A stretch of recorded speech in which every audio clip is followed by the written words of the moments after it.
우리에게 주님을 만지하고 친구한테 주시고 하는데 찬양과 예배를 드리시고 다시 한번 감사드립니다. 주께서 오늘과 성령님께서 일하시는 것을 보게 해주시고 또 찬양 말씀을 통해서 마음을 나누고 큰 은혜로 우리의 마음을 부자될 수 있도록 주께서 인도해 주셔서 이전에 가서 모든 친구님들에게 주님의 사랑과 주님의 만남을 보내며 모든 귀신과 걱정을 주께 살아버리고 기도하는 마음으로 예배를 주시고 주께서 함께해 주시고 이 세상에서 모든 악과 죄와 모든 것들이 일단되게 해주시고 전쟁과 죽음을 하나님의 주께서 함께해 주시고 수고와 마귀의 모든 주께서 모든 것들을 인도하여 주시옵소서. 우리의 기도를 받아주시옵소서. 할렐루야. 아멘.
살아계신 하나님, 생명을 주시고 복된 주일을 허락하시고 하나님 앞에 나와 찬양케 하시고 예배드릴 수 있게 하시니 아버지 감사합니다.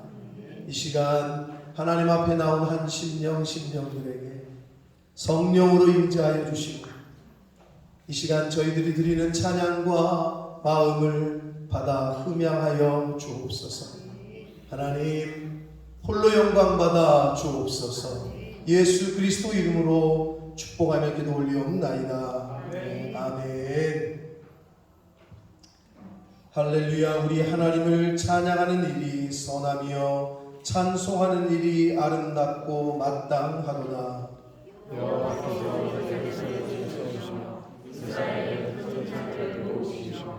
상심한 자들을 고치시며 그들의 상처를 싸매시는도다.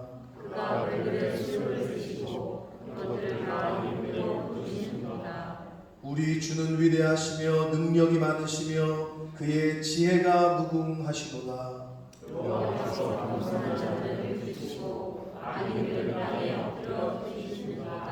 감사함으로 여호와께 노래하며 수금으로 하나님께 찬양할지어다.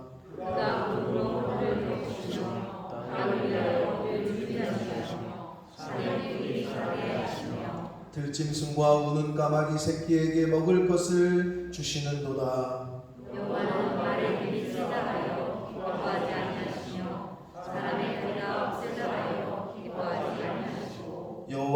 자기를 경외하는 자들과 그의 인자하심을 바라는 자들을 기뻐하시는도다. 아멘.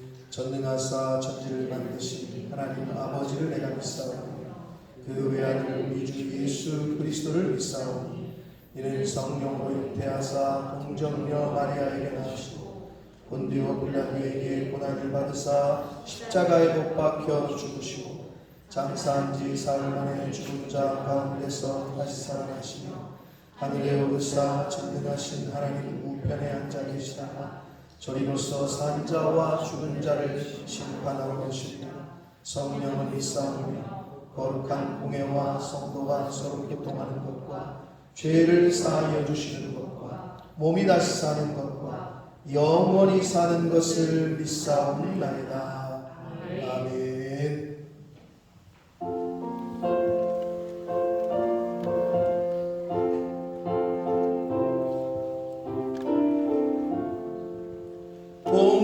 봉준나는 새를 몰아 농사하지 않으며 복식모아 곡간안에 드린 것이 없어도 세상 주관하는 주님 새를 먹여주시니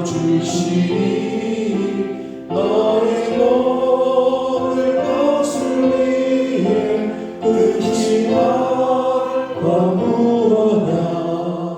들의 백합화를 보라 길상추로 안에도 솔로몬의 입은 옷을 입고만 못하였네. 암송에 던질 불도 귀히시거든 사랑하는 자녀들을 입히시지 않으냐. 너희들은 세상에서 무엇 먹고 마시며 무슨 옷을 입고 살까 염려하지 말아라. 이는 이방 사람들이 간구하는 것이요 너희 하늘 아버지는 너희 쓸 것 아신다. 너는 먼저 주의 나라 그의 의를 구하며 하나님이 모든 것을 너희에게 주시리. 내일 일을 위하여서 아무 염려말지니 내일 염려하지 말라. 오늘도 생촉하라. 아멘.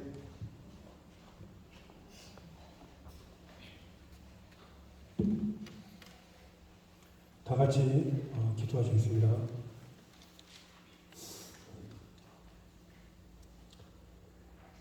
이 세상 모든 만물을 창조하시고 우리들의 생사와 복을 주관하시는 주님, 한 해 동안 풍성한 은혜로 채워주시고 이 시간 복 주시고 인도하신 하나님께 감사드리며 추수감사주일로 지키게 하심을 감사드립니다.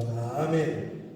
하늘과 땅의 만나로 영역을 살피게 하신 주님, 감사로 예배를 드리는 이 시간 몸과 마음과 물질을 주님께 온전히 드리게 하옵소서. 아멘. 지금까지도 도우시고 지켜주신 하나님 아버지, 마지막 때에 추수할 군들을 부르시는 주님, 곡식알만 추수할 것이 아니라 주님이 택하신 알곡 신자들을 추수에 이루어질 수 있는 일꾼들로 우리들을 세워주시옵소서. 아멘. 주님, 영원한 사랑으로 자비를 베푸시는 주님, 영광심이 나약한 자가 있으니까 주여. 이들을 기억하시사 속히 자리를 털고 일어나 영광된 삶으로 변화시켜 주옵시고 주님을 영접함으로 모든 어려움과 고난들이 사라지게 하옵시고 기쁨이 넘치는 삶으로 변화시켜 주시옵소서. 아멘. 오늘 목사님의 귀하신 말씀으로 통하여 주님의 형상으로 변화되어 아멘으로 화답하게 하여 주시고 하나님의 풍성한 은혜가 넘치게 하옵소서. 아멘. 주님께서 오늘 교회에 처음 나온 이들에게도 주님의 축복과 은혜를 베풀어 주시고 주님께서 형제자매의 마음을 열어주시며 아멘. 새 생명으로 인도해 주시고 전도의 열매를 주셔서 주님께서 자녀 삼아 주시옵소서. 아멘. 이 시간 예배 위에 있을 순서도 주님께서 잘 인도하여 주시고 이를 섬기는 자마다 주님의 축복과 사랑과 은혜를 베풀어 주시옵소서. 아멘. 오늘 이 시간 드리는 예배가 주님께는 영광이요 참여한 우리들에게는 은혜의 시간이 됨을 감사드리며 이 모든 말씀 사랑이 많으신 예수 그리스도의 이름으로 간절히 기도했습니다. 아멘. 아멘.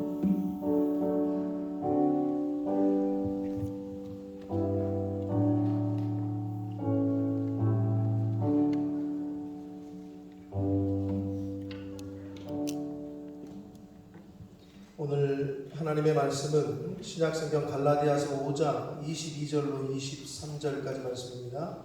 갈라디아서 5장 22절, 23절 2절 말씀을 이정현 형제가 봉독해 드립니다.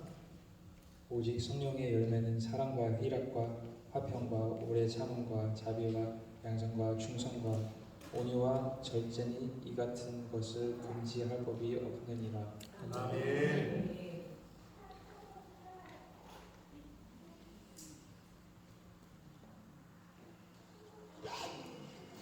네, 하우링이 좀 납니다. 좀 내리셔도. 네, 좋습니다. 한 번 더 기도하고 말씀을 듣도록 하겠습니다. 살아계신 하나님 아버지, 감사와 찬송과 영광을 올려드립니다. 생명을 주시고 복된 새날을 맞이하게 해주시고 건강 주시고 특별히 추수감사 예배로 한 해를 되돌아보며 하나님 주신 은혜를 기억하며 여호와의 이름을 찬양하며 우리의 인생의 주인 되신 하나님 앞에 나와 예배드릴 수 있도록 은혜 주시니 감사합니다. 이 시간 하나님 앞에 나온 한신령 신령들 어떤 이유로 왔든지 간에 귀를 열어주시고 마음을 열어주시고 눈을 열어주셔서 입을 열어주셔서 하나님의 말씀을 들을 때 그 말씀이 보여지고 들려지고 마음속으로 받을 수 있는 입술로 시인할 수 있는 그런 은혜가 이 시간 있게 하여 주옵소서. 성령 하나님 온전히 이 시간을 주장해 주심을 믿사옵고 예수 그리스도 이름으로 축복하며 기도 올려옵나이다. 아멘. 자, 어제는 민족의 명절인 추석이었습니다. 한국에 부모님이 계시거나 친척분들이 계신 분들은 아마 연락을 또 전화라도 드려서 안부를 전하셨을 텐데 추석이라고 하면은 풍성한 추수, 열매 등이 떠오릅니다. 오늘 우리는 추수감사 예배로 지금 드리고 있습니다. 한국교회에서 추수감사 예배를 드리면 이 강대상 이 주변으로 조금만 더 들으셔도 될 것 같아요. 하울이 좀 나요. 강대상 주변에 각종 과일과 호박, 그 한 해 동안 수확한 농작물들로 이렇게 데코를 해요. 한국에서 추수감사 예배를 드리면. 왜냐하면 추수는 열매를 상징하기 때문에 그렇습니다. 추수하면 열매가 떠오른단 말이에요. 그래서 추수라는 말의 뜻은 가을에 먹을 곡식을 거두어 드린다는 그러한 뜻이 있는데, 그래서 우리가 흔히 가을은 추수의 계절이다라고 표현을 합니다. 그래서 농부는 가을이 되면 추수를 해요.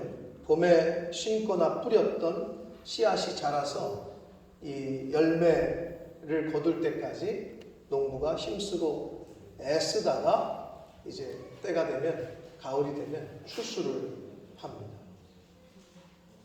그러니까 농부가 봄에 이렇게 씨를 뿌리고 뭐 심고 하는 거는 가을에 추수, 즉 열매를 기대하면서 이제 시작을 하는 거죠.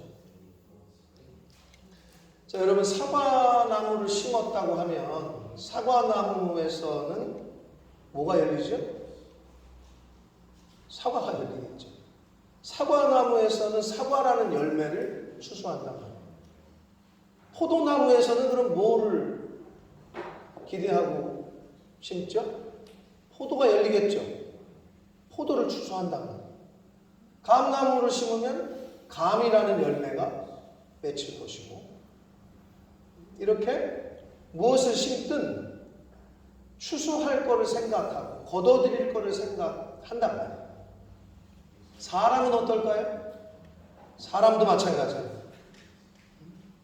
학생이라는 신분에 있는 사람은 학생이 추수할 건 뭐죠? 서진아?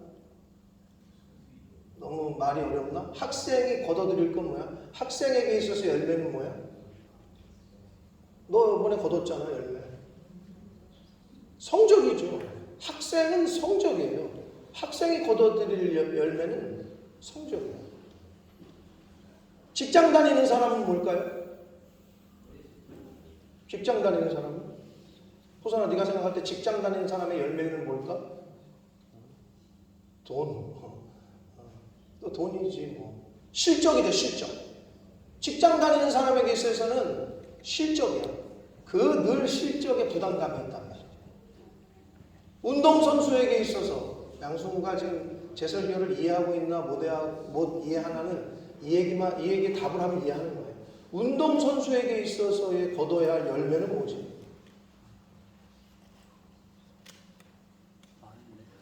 양승혁 뭐지? 결과? 결과라고 표현할 수 있지만 권투 선수 정찬성이가 몇 점 몇 패라고? 17승 6패. 아무튼 권투 선수건 축구 선수건 무슨 선수건 간에 운동 선수에서의 결과는 몇 번 이겼냐? 승리, 그게 결과예요. 몇 번을 이기고 몇 번을 졌고 몇 번을 어떻게 했느냐? 이게 운동 선수의 결과란 말이에요. 그러니까 사람도 이렇게 열매를 거두는데 부모는 부모로서, 그리고 자식은 자식으로서 그 이름에 걸맞는 열매를 추수해야 한단 말이에요. 아내는 아내로서, 남편은 남편으로서, 며느리는 며느리로서, 사위는 사위로서 그 이름에 걸맞는 열매를 추수할 때, 그럴 때 사람들은 아이고 참 저 사람 올해 이 집안에 잘 들어왔네, 뭐 이렇게 칭찬을 하고 인정을 한단 말이에요. 그런데 사람이 사람으로서의 그 열매를 못 거둬들일 때, 부모가 부모로서의 역할을 하지 못하고, 자식이 자식으로서의 도리를 못하고, 아내가 아내로서, 남편이 남편으로서의 역할을 하지 못해서 마땅히 거둬야 될 열매들을 못 거둘 때 사람들은 사람 구실 못한다 이러면서 고개를 흔들면서 혀를 차고, 왜 그러고 사냐, 저 사람 왜 저러고 살지? 라고 말을 하는 거예요. 자기 신분에 맞는 열매를 거두지 못합니다. 자, 그렇다면 오늘 이제 우리가 교회 와서 예배를 드리는데, 이 교회에 뭐 여러 가지 이유로 초청받아 오신 분들도 있을 수 있어요. 근데 이제 한번 잘 들어보시면 그래도 이해가 되시고 또 아마 남는 것들이 있을 텐데, 그렇다면 하나님이 말씀하시는, 성경에서 말씀하고 있는 하나님의 자녀요, 천국 백성이요, 성도로서의 거둬야 할 열매는 뭘까? 즉 교회 다니는 사람들이 거둬야 될 열매는 뭐냐는 거죠. 구별됐다고 하고 의롭다고 칭함을 받았다고 하는 성도로서 거둬야 될 열매가 무엇일까? 오늘 본문에서 그것을 아주 분명하고도 선명하게 정확하게 말씀해 주시고 있습니다. 자, 오늘 본문 말씀인 갈라디아서 5장 22절, 23절의 말씀을 다시 한번 읽겠습니다. 시작. 스크린을 보시고 읽으시면 됩니다. 시작. 사랑과 희락과 화평과 오래 참음과 자비와 양선과 충성과 온유와 절제니 이 같은 것을 금지할 법이 없느니라. 아멘. 9가지 성령의 열매가 나오는 오늘 본문은 교회를 좀 다니셨던 분들은 너무나도 많이 들었고 잘 아시는 말씀일 거예요. 성도가 이 세상, 이 땅을 살면서 추수해야 할 열매는 바로 이 9가지 열매입니다. 자, 2022년 9월 11일 추수감사 예배를 드리는 오늘 하나님의 자녀요 천국 백성이요 거룩하게 구별된 성도라면 짧게는 올 한 해를 지금까지 살아오는 동안 길게는 지금까지 인생을 살아오면서 오늘 본문에서 말씀하고 있는 9가지의 저 열매들, 사랑이라는 열매, 희락, 화평, 오래 참음, 자비, 양선, 충성, 온유, 절제, 이 9가지의 열매들을 과연 내가 맺어가고 있는지, 나에게 저런 요소가 있는지, 저런 요소들을 얼마나 이루어가고 있는지를 오늘 말씀을 통해서 저 요소들을 한 가지 한 가지 좀 살펴볼 텐데, 나에게는 저런 요소들이 있는지 아니면 부족한지 이것을 생각해보는 시간이 되시기를 바랍니다. 자, 첫 번째는 사랑입니다. 사랑. 아시는 분은 아시겠지만 사랑이라는 단어를 뜻하는 헬라어는 4가지가 있습니다. 사랑이라는 단어를 뜻하는. 영어에는 러브 말고 또 있나? 사랑이? 주연아? 없지. 사랑. 근데 헬라어는 4가지 단어가 있어요. 첫 번째가 에로스야. 에로스. 많이 들어봤죠? 에로스. 에로틱하다 할 때 에로스. 그거는 인간의 사랑, 남녀 간의 사랑을 말해요. 그리고 성적인 사랑을 뜻할 때 에로스라고 해요. 두 번째는 필리아라는 말이 있어요. 이거는 친구 간의 사랑, 우정을 뜻할 때 그렇게 구분을 했어요. 세 번째는 스트로게라는 단어가 있는데 이거는 가족 간의 사랑, 부모와 자식 간의 사랑, 형제지간의 사랑, 이렇게 구분을 했어요. 스트로게. 그 마지막이 이제 오늘 갈라디아서 5장에 22절에 표현하고 있는 아가페. 우리가 흔히 말하는 하나님의 사랑, 신적인 사랑, 하나님의 거룩한 사랑. 그런데 갈라디아서 5장 22절에 사랑할 때 그 사랑은 아가페예요. 그럼 우리가 이 세상을 살아가면서 아가페적인 사랑을 이루어야 된다는 거예요. 우리가 열매 맺어야 될 거예요. 하나님의 사랑이요, 예수님의 사랑이요. 그럼 하나님의 사랑, 예수님의 사랑, 이 아가페의 사랑의 특징은 뭐냐? 조건 없는, 무조건적인 사랑. give and take가 아니라 조건이 없어. 그리고 또 이 사랑의 특징은 희생이 따라야 돼. 예수님이 십자가에서 우리를 위해서 죽으신 것처럼.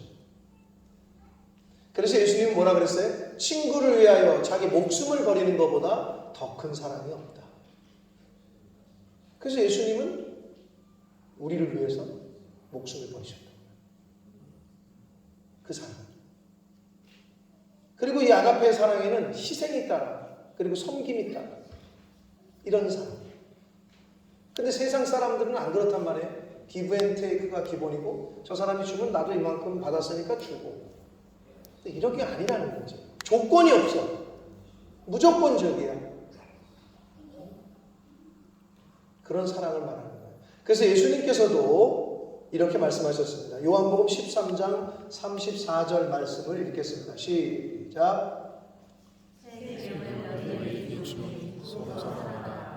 내가 너희를 사랑한 것 같이 너희도 서로 사랑하라. 이게 예수님의 명령이에요. 내가 너희를 사랑한 것 같이.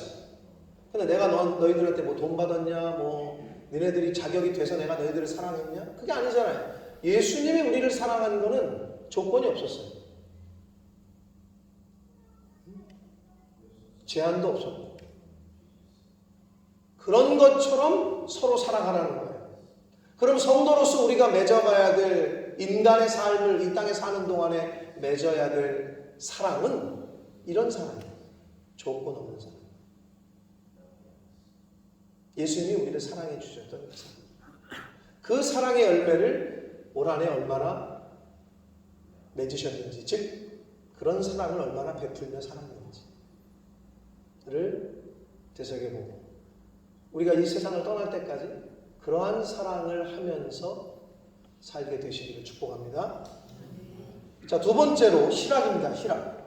희락이라는 말은 사전적 의미는 기뻐하고 즐거워한다는 뜻이에요. 희락이라는 말 자체가. 그래서 성경 원문에는 기쁨을 뜻하는 단어가 여러 가지가 나오는데 발음을 할 때 길이라는 단어, 린나라는 단어, 심하, 그리고 아갈리아오, 그리고 카라, 이런 단어들인데 여러분 들어도 잘 모르는데 그 중에서 들어봤을 법한 게 바로 카라야. 카라. 혹시 걸그룹 이름 중에 카라 있지 않았어요? 있었죠? 네. 슈현이 걸그룹 카라 알아? 들어본 것 같아? 호선이 알아? 못 들어봤어. 니네 시대는 아닌 것 같아. 카라. 그러면 그 카라가 무슨 뜻일까요? 그게 기쁨이라는 뜻이에요. 헬라어야, 헬라어. 그런데 오늘 본문의 갈라디아서 5장 22절에 있는 그 희락은 바로 카라야, 카라. 그럼 이 기쁨은 어떤 기쁨이냐? 이 카라는 믿음에서 오는 기쁨을 뜻할 때, 쓸 때 요 단어를 썼어요. 카라라는 단어. 즉,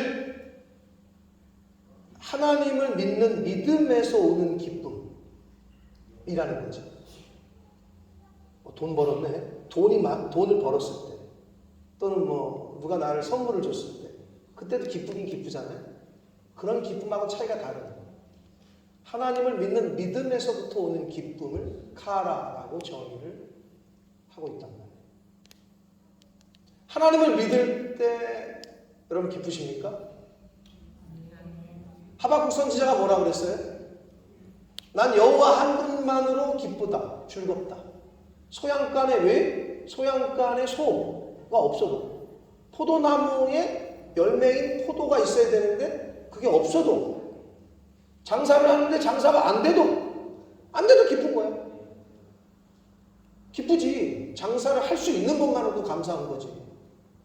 장사를 할 수 있는 건강을 주신 것만으로도 기쁜 거지. 출근을 할 수 있는 것만으로도 감사하지. 먹을 수 있는 것만으로도 감사하지. 다 떠나서 내가 지금 이렇게 살아있음이 감사하지. 여러분, 언제 죽을지 아무도 몰라요, 우리는. 주변을 보시면 뉴스나 이런 걸 보면 너무 안타까운 소식들이 많잖아요. 근데 나에게는 안 일어나는 것 같지만, 내 가족들에게, 내 새끼에는 안 일어나는 것 같지만 아니, 안 그래요. 근데 우리에게 일어나기 전까지 다만 그거를 잘 인식을 못하고 있는 것 뿐이지. 교통사고 언제든지 일어날 수 있어요. 이번에 포항에 이번 그 태풍 때문에 자동차 빼러 지하 주차장 들어갔다가 그 죽은 사람들 얘기 들어보면 너무 안타깝잖아요. 괜히 그 아들 놈은 말이야, 엄마 차 빼러 간다고 같이 따라갔다가 오히려 엄마는 살고 아들은 죽고. 우리 인생은 언제 어떻게 될지 모른다는 거예요. 그냥 하루 우리가 오늘 살았어요. 눈 떴어요. 제 선배 목사님, 제가 우리 새벽예배 성도들한테 얘기했지만 주무시다 돌아가셨다니까. 그 전날 얘기 들어보니까 탁구도 치고 목회자들이랑 밥도 먹고 말 그대로 다 했어. 근데 그리고 주무셨어. 근데 아침에 못 일어나셨어. 그냥 하나님 부르셨어. 그냥 우리는 언제든지 다 간단 말이에요. 언제 갈지 모르는 것 뿐이지. 그러면 어떻게? 하루하루 눈 뜨고 있으니, 눈을 뜨고 생활을 맞이할 수 있으니 이게 감사한 거 아니에요? 아멘? 여러분 지금 이 자리에 있는 게 감사한 거예요? 네. 다치거나 뭐 수술했거나 병원에 누워있으면 여기를 어떻게 와? 못 오죠. 양승혁이가 태어나서 처음 수술해보고 처음에 태어나서 처음 병원에 입원해봐서 뭐 여러 가지 느끼고 깨달았다고 하는데 못 온다니까요. 이 순간 이렇게 맞이하는 게 기적이고 감사한 거니까요. 그러니까 하나님으로부터, 하나님을 믿는 믿음으로부터 오는 기쁨은 좀 세상 사람들이 주는 기쁨하고 좀 다르단 말이에요. 그래서 하나님께서는 심지어 명령을 하셨어. 너희들은 기뻐만 해야 돼 라고. 인간인 우리에게 그럴 수밖에 없는 존재죠. 생명도 내가 주고 햇빛도 내가 주고 건강도 내가 주고 다 주시잖아. 그러니까 너희들이 할 거는 기뻐하기만 하면 된다라고 말씀하시고 있단 말이에요. 데살로니가전서 5장 16절 18절 말씀을 함께 읽겠습니다. 시작. 항상 기뻐하라. 쉬지 말고 기도하라. 범사에 감사하라. 이것이 그리스도 예수 안에서 너희를 향하신 하나님의 뜻이다. 하나님의 뜻은 우리가 항상 기뻐하는 거야. 쉬지 말고 하나님과 대화하면서 기도하는 거야. 범사에 감사하는 거야. 이것이 하나님의 뜻이고 명령이에요. 근데 여러분 뭐 때문에 얼굴 찌푸리고 뭐 때문에 화내고 뭐 때문에 그래요? 뭐 장사가 좀 안 돼서? 월급이 깎여서? 성적이 좀 안 나와서? 남편과 아내가 말을 안 들어서? 자식 새끼가 말을 안 들어서? 그 말 안 들은 그 자식 새끼 없으면 좋겠어요? 저 옆에 내 없으면 좋겠어? 저런 남편 없으면 좋겠어? 그렇지 않아요, 여러분. 옆에 있는 게 감사한 거예요. 존재하는 것 자체가 하나님이 주신 가장 큰, 아니 생명보다 더 좋은 게 있어요? 바꿀 게 있어요? 생명과 바꿀 수 있는 건 없어요. 우리에게 오늘 생명을 주셨잖아요. 할렐루야. 얼마나 감사해요. 건강 주셔서 지금 이 자리에 있잖아요. 얼마나 감사해요. 하나님이 주시는 기쁨을 가라라고 하는데, 우리는 그러면 이 세상을 살아갈 때 기쁨의 열매를 맺으려면 어떻게 해야 돼? 하나님이 나에게 주신 모든 것들로 인해서 에브리데이 기뻐해야 돼. 하여튼 생명을 주신 것 자체, 건강을 주신 것 자체, 모든 것으로 인해서 기뻐하는 삶을 살아야 됩니다. 자, 세 번째는 화평인데요. 이 화평은 헬라어에 우리 교회 다니시는 분들 좀 들어봤을 거예요. 많이. 에이레네라는 단어고 헬라어로는 히브리어로는 샬롬이에요. 그래서 이스라엘을 가면 샬롬 이렇게 인사한단 말이에요. 너가 평안하길 바란다. 너가 화평하길 바란다. 네 마음에 하나님의 그 평안이 있기를 바란다. 이런 인사를 하는 말이에요.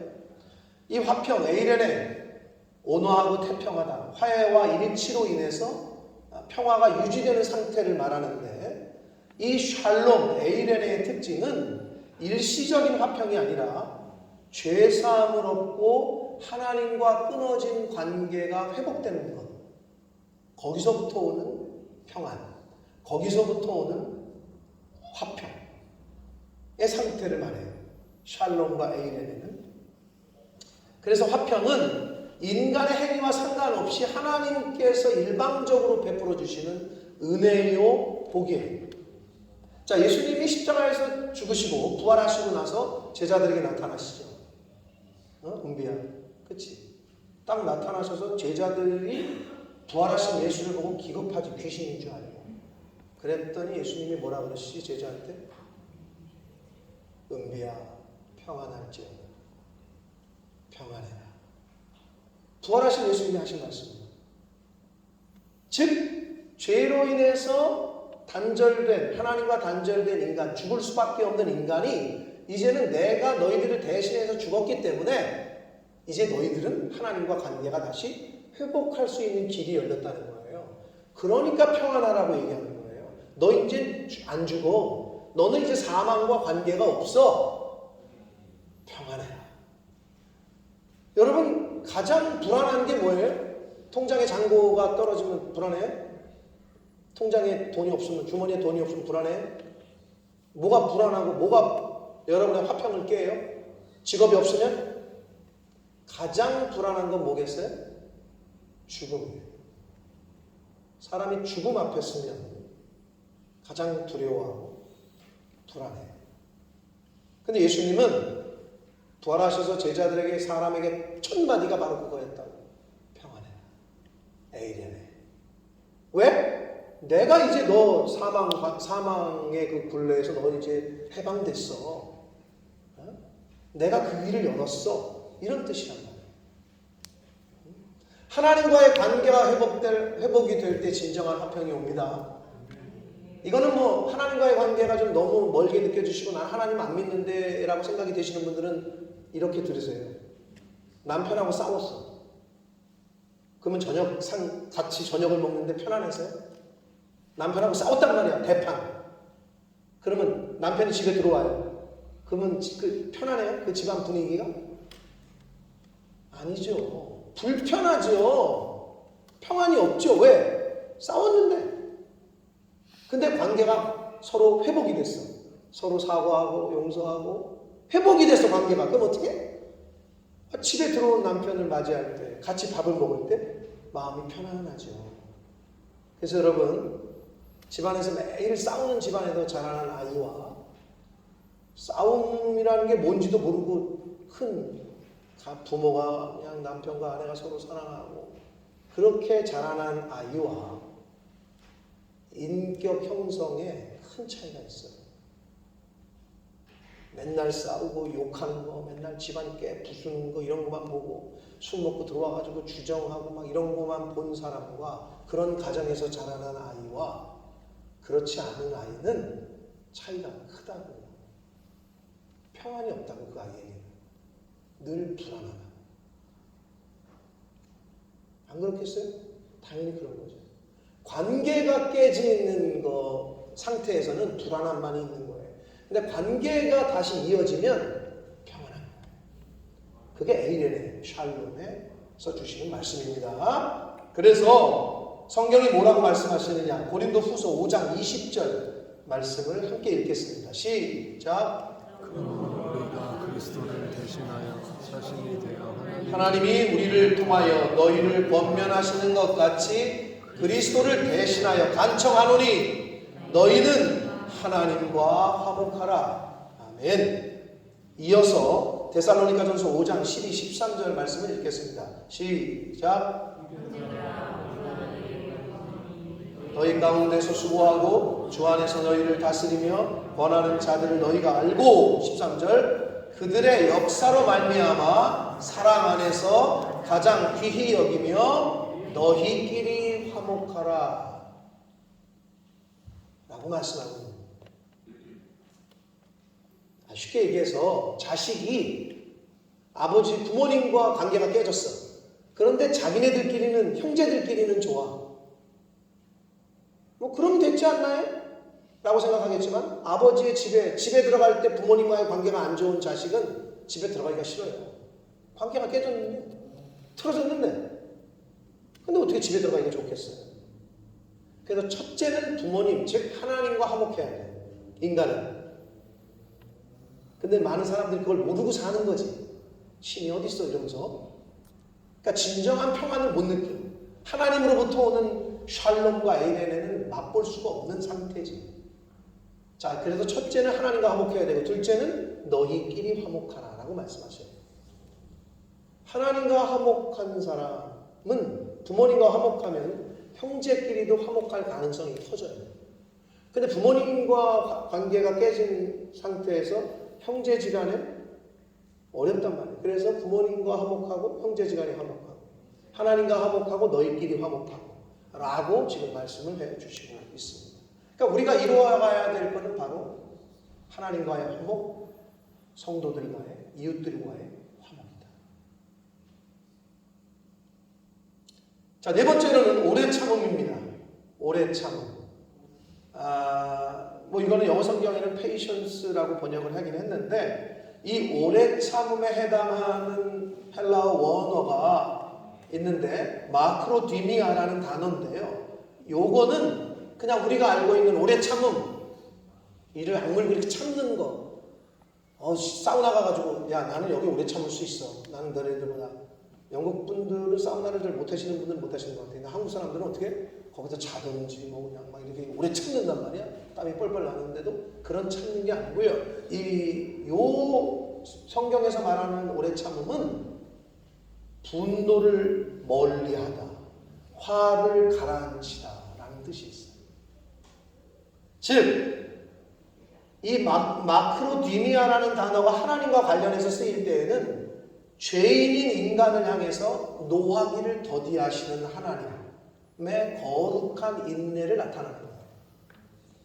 바로 그냥 즉각적으로 그냥 천둥번개를 쳐가지고 그냥 쓸어버리시는 게 아니라 죄인을 향해서 하나님이 분노를 멀리해, 화를 멀리해. 이게 오래 참음이라는 거예요.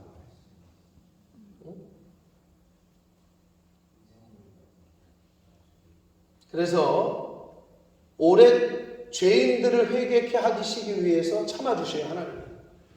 하나님의 품으로 맞이하려고 하시는 하나님의 의지에 기인한 오래 참음이라는 거예요. 즉 분노를 멀리해야 돼.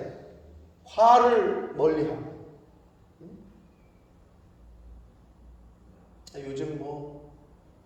요즘 세상의 사람들 중에 급격하게 는 병, 옛날에 그런 병도 없었어요.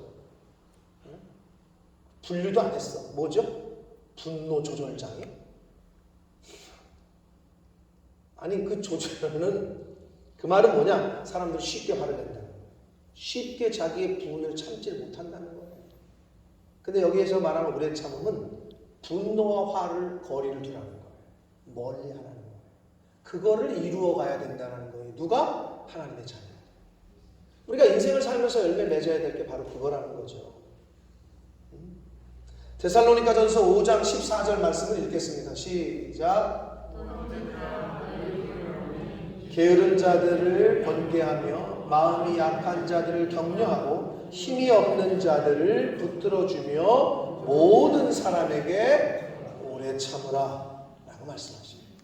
오래 참음, 우리가 성도가 열매 맺어야 될, 이 땅에 살면서 맺어가야 될 그 성품입니다. 자, 다섯 번째는 자비예요. 자비.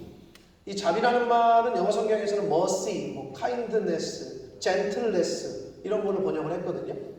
근데 이 사전적 의미는 깊이 동정하며 불쌍히 여기는 것을 자비라고 하는데, 성경에서 말하는 뜻은 하나님이 진노를 그치시고 죄인을 용서하시며 은혜를 베푸시는 것을 말해요. 그럴 때 자비라고 얘기를 해요. 그래서 자비는 근본적으로 하나님의 속성이에요. 거룩한 속성으로서 하나님께서는 이 자비가 풍부하시고 차별이 없으시고 인간의 범죄에 구애를 받지 않으시고 주시는 은혜, 이걸 자비. 그래서 하나님 자비를 베풀어 주십시오 라고 얘기합니다. 그래서 하나님은 이 자비에 기초하여 죄인들을 용서하시고 구원하십니다. 근데 중요한 표현이 있어요. 인간의 범죄에 구애를 받지 않으신다. 하나님이 베푸시는 자비. 그럼 뭐냐? 우리가 누구를 젠틀하게 대하고 누구를 친절하게 대할 때 저 사람이 나한테 친절하네? 그러니까 나도 조건적으로 친절해. 저 사람이 나한테 젠틀하게 대하네? 나도 젠틀해. 그거는 뭐야? 조건적이죠. 저 사람이 나를 쌩까네? 나도 쌩까. 저 사람이 나한테 이렇게 대하네? 나도 그렇게 대. 이게 아니라 상대방의 나를 어떻게 대하는 거에 관계없이 베푸는 게 자비예요. 그 자비라고 성경에서 말하는 자비. 저 사람이 나에게 어떻게 하든지 간에 은혜를 베풀고 그 사람을 축복하는 거. 그게 자비라고 여기서 말하는 거예요.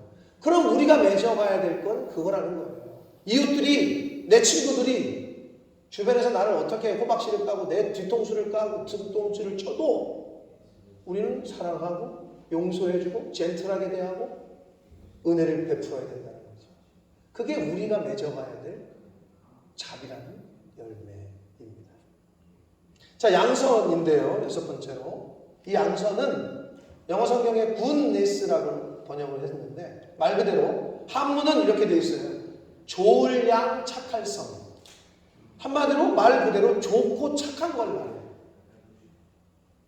굿네스라고 번역을 했단 말이에요. 영어 성경에서는.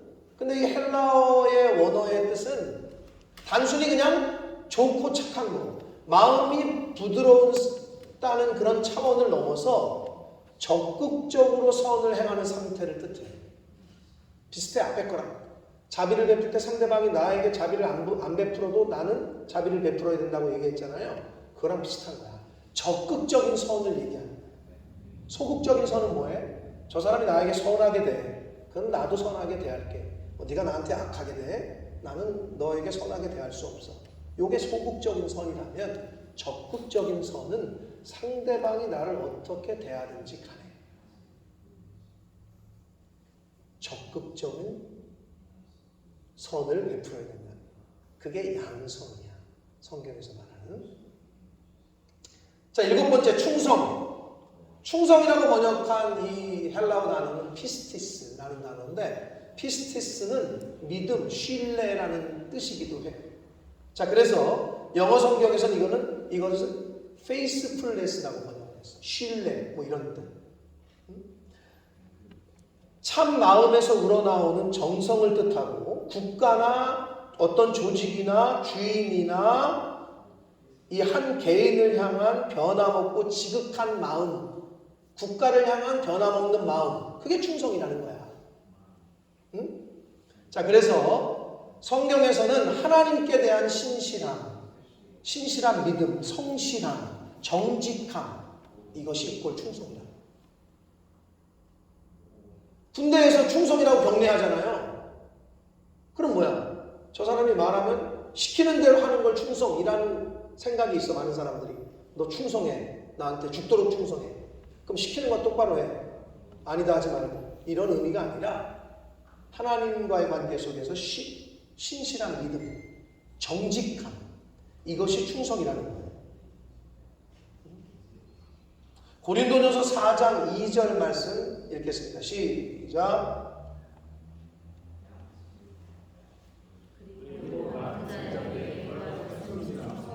네. 하나, 이거 손가락을 좀 빨리 눌러줘. 자, 맡은 자들에게 구할 것 충성이라고 했단 말이에요. 하나님이 뭘 맡기셨어요, 우리에게? 그러면 신실하게, 성실하게 행하라는 거예요. 신실하고 성실하게 정직하게. 그게 충성이다.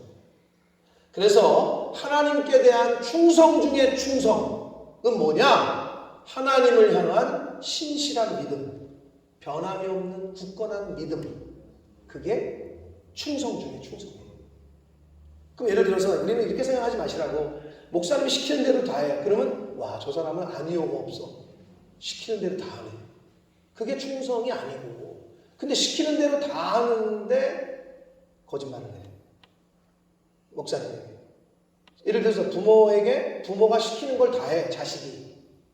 그러니까 뭐 시키는 거는 그냥 뭐 쓰레기통 좀 비워주고 설거지해, 빨래 널어. 그런데 부모한테 거짓말을 해. 그럼 여러분 어떠시겠어요? 아유, 괜찮아, 너는 거짓말해도 돼. 시키는 거 다 하니까. 그러시겠어요? 그렇지 않잖아요. 하나님 앞에서의 충성은 신실한 믿음이다. 정직한 그게 충성입니다. 그럼 우리가 이루어가야 될 하나님 앞에서의 성도로서의 충성은 바로 그런 거라는 거죠. 자, 온유입니다. 온유. 우리가 뭐 온유라는 이름도 많이 짓고 있는데 마음이 부드럽고 행동이 친절한 것, 이걸 온유라고 사전에서는 정의하는데 성경에서는 마음이 가난하고 애통해하는 자세, 즉 하나님의 종으로서 주께 순종하는 자세를 뜻할 때 온유함이라고 쓴단 말이에요. 자, 그래서 신약성경에 와서는 예수님이 지닌 성품 중에 하나가 온유라고 말씀하고 있고 내가 온유하니 라고 말씀한단 말이에요. 그리고 온유한 자는 땅을 기업으로 받는다라고 말씀하죠. 자, 마태복음 11장 29절 말씀을 읽겠습니다. 시작.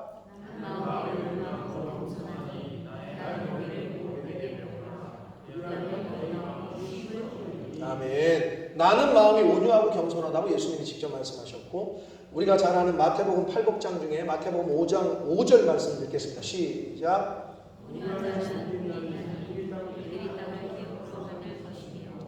여러분 얼마나 수지 받는 거예요? 온유라는 열매를 맺잖아요. 땅을 기업으로 받는데요.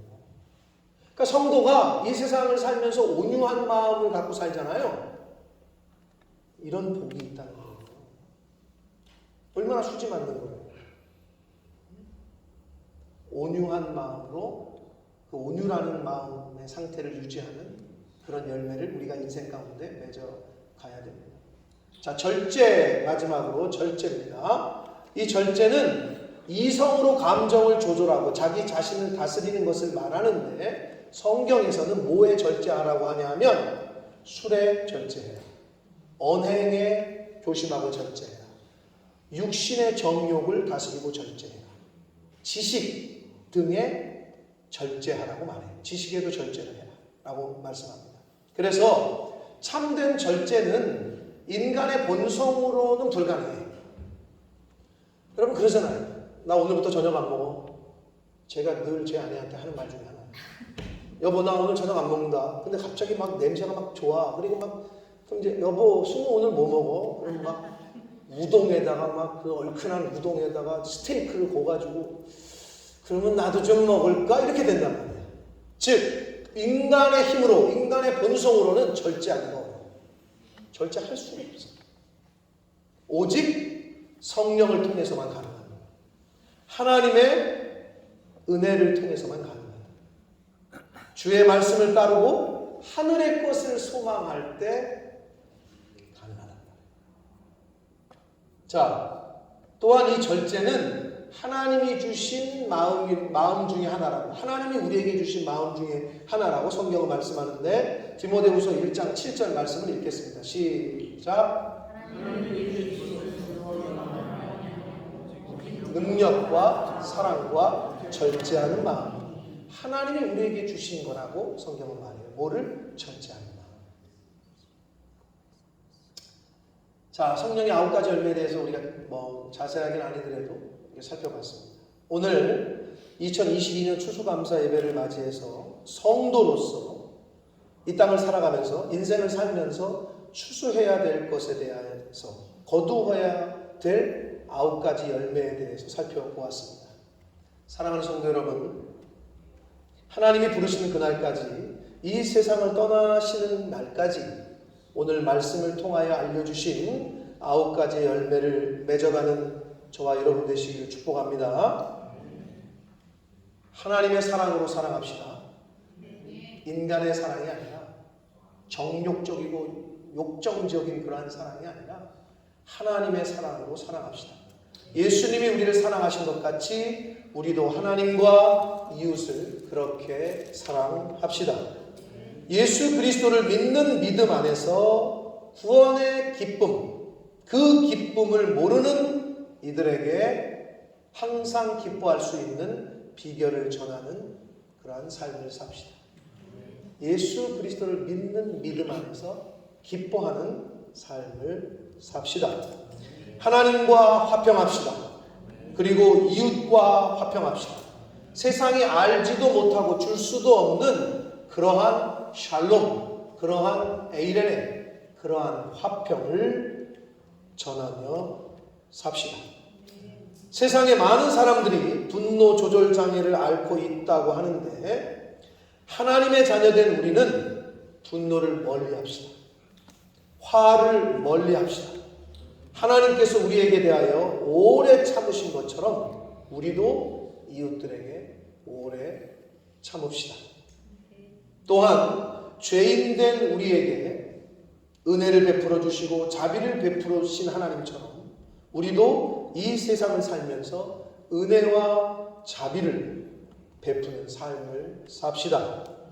이웃을 측은히 여기고 불쌍히 여기는 마음을 갖고 남은 인생을 살아갑시다.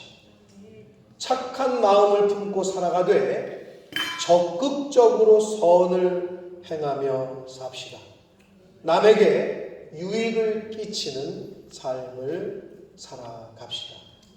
하나님께서 맡기신 직분과 사명에 충성하며 삽시다.